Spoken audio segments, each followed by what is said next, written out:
Hey everyone, and welcome back to another video. And in this video, I'm going to show you how to pull up your Costco card QR code on the Costco app. Now, this video is going to be particularly useful for individuals. Let's say that you want to go ahead and pull up the Costco QR code because you want to go ahead and pay for some items. Where do you actually go ahead and find the Costco QR code on the Costco app? Now, this video is going to be short, sweet, and simple, guys. There's not going to be a lot of steps involved. But in order to do this, what you're first going to do is hop onto the Costco app. Next, what you want to do is that on the bottom hand corner, there's a button that says account. Click on account. And then this is the really important step, guys. Where it says QR code tap to enlarge, go ahead and click on that.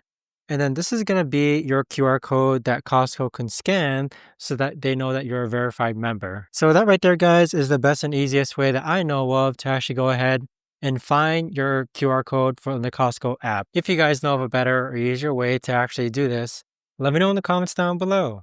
I would love to know. Thanks so much for watching, everyone, and I'll see you guys all in the next video.